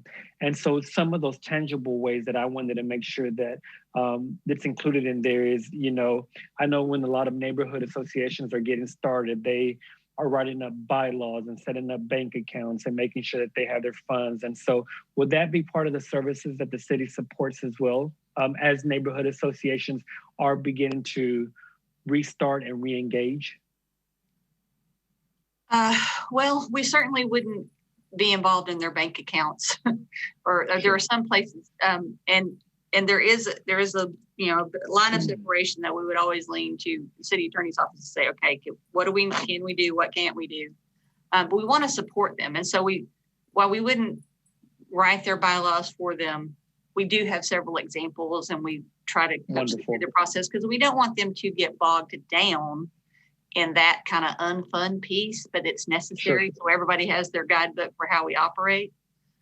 So we do try to provide examples and options for them, but they're like our city attorney's office wouldn't serve as legal advice for them to do, file certain things or whatnot. There's some lines that we stay on each side of, but we certainly want to be as helpful as possible. And Councilmember, that's also a good opportunity for us to collaborate with entities such as Grassroots and who are providing services to neighborhoods to help them build their capacity. And so it's a good opportunity for us to work through that process too. Thank you for that. Deputy City Manager Emerson, I appreciate that. Other question, I know in your presentation, Millette, you had mentioned about providing a budget for printing and postage, but in a world that we live in that's so electronic, and especially during COVID, are part of the services that we're going to offer our e-services as well, like support services and sending out emails for neighborhood associations or things of that nature? Or with social media help, et cetera? We wouldn't help them, I don't believe, with their social media pages. That really is theirs to run because we don't want to be held responsible for content on it. But we are doing things that are as electronic and COVID friendly as possible. So the things that have gotten printed, they've emailed in, we've put them in a box outside for them to pick up, that sort of thing. So we're maintaining those social distances. We also have offered, and nobody's taken me up on it until yesterday, but we have offered to host Zoom meetings for them just so they don't have to get bogged down in the technology of it. And I'll just go ahead and announce it to you because several of you may care. Kendrick Neighborhood is going to be having a meeting at 6 o'clock on the 18th, which is Martin Luther King holiday. But I'm going to host a meeting for them. And this is their first one to have in quite some time. And I hope it goes well. I thanked Amber for being our volunteer to be the first one that we do host. But there have been some others that have had small neighborhood meetings and they have gone well. So I have pretty good confidence that this one will as well. Well, and who can't like Amber? She's so easy to work with and so personable. So I'm a fan of hers. Also in your presentation, you mentioned about boundary signs. And I think it was alluded to earlier, but will we be putting boundary signs of neighborhood associations, possibly in areas that currently do not have them?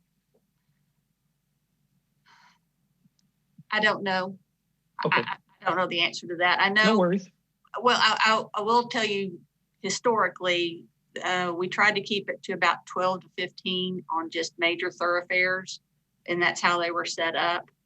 But that was, I'm sure, also a budget constraint at the time that we tried to stay within, and they were doing most of them within the first few years. Mm-hmm. So that's something I would have to discuss. We don't have budget for that, but how that might work. It also, just trying to make sure you keep it on the major thoroughfares is a good way to do that. Yep. But there are always specific conditions in each neighborhood that people want to try to work on. And just so you know, I was thinking more of those residential developments that have occurred since we put those signs up a few years ago. And so I think it would be a great opportunity to maybe just evaluate that and see. There's some, I think all of our districts have had some residential developments, and see how we can incorporate them, because I agree. I think Councilmember Barefield said this earlier, when they feel like it's theirs and they're a part of something, they take ownership of it, and it's a lot better and more successful. So I just want to make sure we're just evaluating those things. And then the last thing I was going to mention is, I'm not sure if you know of this, but the Oakwood Neighborhood Association has started meeting again. And so I think they have a meeting coming up later this month. They met one time last year. And so I'm excited that they are also have taken a key interest. There's a group in the neighborhood that has taken a key interest in really just picking up and getting more involved with their neighbors. And so just wanted to pass it along, that information. But overall, thank you so much for the presentation. I'm excited about this, and kudos to you for all the work that you've done so far. So thank you. Well, thank you. And thank you for the mention of Oakwood. Yes, I have been talking quite frequently with Connie. I was not able to attend their last meeting because it was a council night, and and they ran at the same time, but have been in conversations with her, and I'm looking forward to Oakwood getting up and running. Just a side note, Oakwood has never been active since I first started working with the neighborhoods in 1999. So it would be fantastic to have that group up and going again. Millette, this is Holmes. And I appreciate you taking this responsibility and really energizing the whole initiative. I think it's important, the neighborhood engagement. I like it. Because as a councilman, some of the best feedback I get is when I go to those neighborhood association meetings.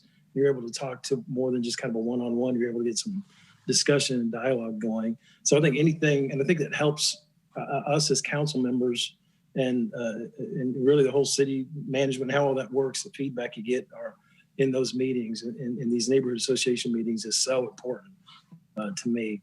And I'm lucky to have 4 pretty active ones: Landon Branch, Cedar Ridge, West Highway 84, where up to 200 people show up. I mean, it's great. And China Spring, the new one that you mentioned, that's sort of complex in that it overlaps the city boundary. But I appreciate the city being active in helping us figure out how to still support that relatively new neighborhood association that's just sprung up in the last couple of years. And I was lucky enough to have Chris Qualls try to re-energize the Mountain View Neighborhood Association. And as that just came on in the first quarter of 2020, we ran into this COVID situation, and it kind of just stopped in its tracks. So I'm happy to see that we're re-energizing this whole initiative and get Mountain View kind of on track, like hopefully we would have about a year ago. 3 things I had written down, and I think Hector and Andrea have already mentioned them. So they must have been, they're great ideas because they've already been mentioned by my fellow councilmen. But they've been validated. So I'm going to go ahead and repeat them. The one that Hector mentioned was simplifying that front end process, because I know when Mountain View was trying to get started, it was kind of complicated. And I know that we can't get into the chain of influence on how they do their organizational documents and liability and all that. But if there was just some way to say, here's the kit, and it's easy, and because it does, I know that we spent like maybe 2 months just trying to get the paperwork filled out properly. And if there was a way, and I know that Hector already mentioned it. If there was a way to kind of simplify that process, I know open up a bank account, but if that was on the list, say it's easy to open up a bank account, just go to your bank and whatever. Make it just a checklist of doing this and that. And maybe that kind of exists. I think it may have, but just simplifying that process, particularly as we want these new ones. So I've got three in my district that are not active, and I'd love them to get them active again. The second note I had written down, also Hector's point, was about the free printing and stamps and whatnot. It's sort of an outdated concept or construct. So I think it's great to offer this support on like the Zoom meetings, and the Zoom process makes all kinds of sense, particularly, you know, as we're in COVID. But I think getting help maybe post-COVID to have some folks being able to Zoom in the Facebook and just let's think about how these things that we offer for NAs probably needs to be kind of updated. The third thing I had to kind of match off with what Councilmember Bearfield was saying about let's make people aware of what neighborhood association they're in. And I don't know if we can do that through like their water bill and the little monthly thing. If we can target, you live on whatever, 2 Hillendale, and your neighborhood association is, Parkdale. Please contact, if you want to be active in your neighborhood association, contact that neighborhood association head. Here's his name, and here's his email or whatever. But somehow, because it's always hard for me to understand how all this connects and making it available to people, because they'll know in that water bill, okay, I do want to get involved in that neighborhood association because I just had a robbery across the street or whatever, and I want to contact my NA to kind of get organized. And no, I'm going to go look at that last month's water bill and I can figure out who I need to talk to. Or that could have the councilman's name in there as well. And get it specific to that address. This is your neighborhood association. This is your councilman. This is your mayor, whatever, however far you want to go on. But anyway, I just think reconnect, revive, and be a resource. I think those are great goals, Millette, and whatever you need for me to support the initiative, I think it's great. I appreciate the work you're doing on this. All right, I think everyone's gone, so I'll wrap up with a couple comments, but I'll try not to repeat what's already been said. So thanks to staff. Also want to say thanks to our nonprofit organizations who have played such a vital role in this work. And it's in a moment like this, I think I got to just pause and say how thankful I am to work with the council like this. I think there's such valuable, positive feedback on subjects like this. And it's just a reminder that we've got a great bunch of smart people who are really trying to think, how do we work together to improve our city strategically? Just a couple of quick things. One idea going back to the signs or the logos is I bet there's graphic designers or artists in every one of these neighborhood associations. So it might be worthwhile for us to try to identify those. If the neighborhood association leadership doesn't know who that is, council members might. Creative Waco might be another source where we could get some pro bono work on how do we do some branding projects, maybe do some murals or beautification work along the way. I think for me, and having thought about nonprofits, and this has been already said, thinking about neighborhood associations, and I think this has already been hit on by council members, is one way to activate folks. We have to realize that people's time is valuable, and they're just always asking, why would I show up for an organization, another meeting? Like, well, I'm busy, I've got kids or sporting events or other civic or faith-based things on my schedule. So why would I show up for this? And I think that we're really going to need to think through our communication strategy for why it's worth people's time to engage in this. And I think that whether that's getting new members to come to these existing already semi-healthy or healthy neighborhood associations, or reactivating them all together, we've really got to think through the why is it worthwhile to come. I've seen neighborhoods really become activated when there's some sort of crisis or some sort of reason to come together to fight against something. But in terms of just like really working together on a day-to-day basis to improve our community. It's been harder, I think, partially because people just don't know why. There could be some things, and I do the playbook that got mentioned, and Millette worked, the intro meeting when we were kind of outlining that playbook together with Quafis and Josh. I appreciate your work on that, and I do think that really thinking through, like, giving people, membership, neighborhood association leaders ideas of things you can do, because I think a lot of people are like, I'd love to improve my neighborhood, but I need some ideas of what that could be. And if you're like, hey, here is this playbook, and what we've seen effective in other communities or in other neighborhood associations is you can go and, something as simple as identifying places where there's frequent speeding and coming back to city leadership with that, identifying where there's missing street signs. I remember that was something that Sanger Heights did years ago, was they figured out every space where they had a committee, and they went and figured out every missing stop sign or yield sign in their neighborhood. Another neighborhood, one way that they reactivated was having a big block party. And so I think they're just being like, man, that's something, giving people ideas of what they can do is, I think, one critical piece to really ensuring that these take off, because I think the people have the heart for it. They just need some sort of a playbook for how to achieve it. I do think funding is going to be a critical part of that. I don't think it takes a lot of money, but if they've got money to spend, you're going to be more likely to have people participate.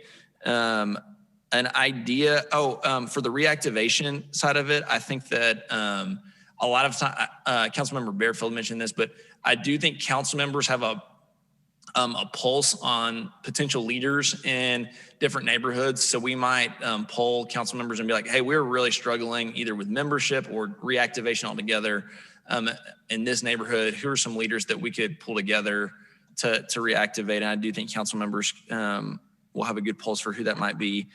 On the social media side of things, I agree that is really, I think that while we won't run accounts, and while we won't provide content, I think that it might be something that we're sharing on our City of Waco public information Facebook page and other social media platforms.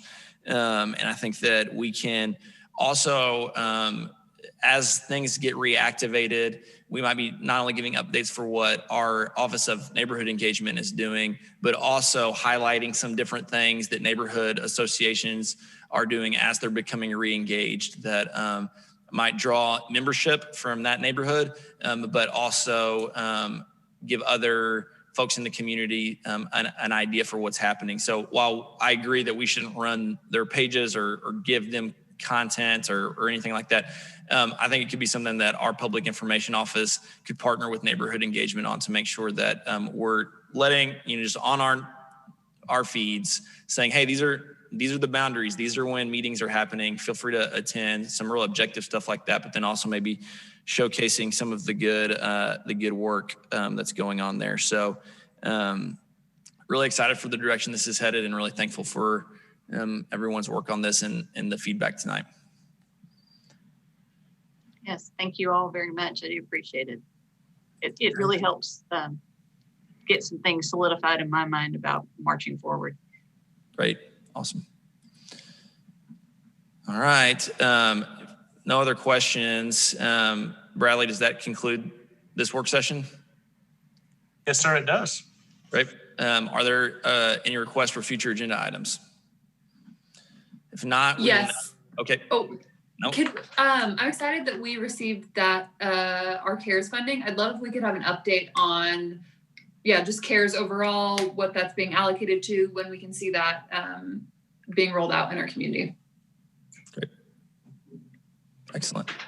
And another a request for future agenda item that I might have, and whether that's in the form of a work session or some other time, I think that as the vaccination process continues to roll out, it's going to be really important for our community to be made aware of this. I'm thankful for our website updating some new information today at covidwaco.com, but I think that's something we'll need to discuss on a future agenda item as well. Mayor, before not a request, I just, since you mentioned the vaccine, you know, I know we've said it as many times as possible, but we've got to acknowledge all of the work that our staff has done, continues to do tirelessly in keeping us informed, keeping, you know, all these plates spinning, because it is impossible to know how much work they actually have to do. And most people don't know. Mhm. So this is me saying thank you, and Sure. we appreciate you, and God bless you. Keep doing it. Totally agree.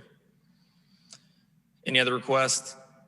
All right, we will now recess the work session and reconvene the regular session for executive session as read into the record by the city secretary at 5:05 p.m. Yes, Mayor and Council, notice is hereby given that the City Council will go into executive session in accordance with the following provisions. 1, attorney briefing, Texas Open Meetings Act, Section 551.071, CTWP versus City of Waco and Texas Document Solutions, Inc., CAS number 2017-3559-4, pending in the 170th Judicial District Court. Cause number 10-18-00073-CB, pending in the Court of Appeals for the 10th District of Texas, and B, City of Waco versus Trentwood Investors LLC, cause number 2019-4068-4, pending in the 170th Judicial District Court. 2, Real Property, Texas Open Meetings Act, Section 551.072, and 3, Economic Development, Texas Open Meetings Act, Section 551.087. We are now in executive session at 5:06 p.m. And Mayor and Council, as they begin to turn off the public connection.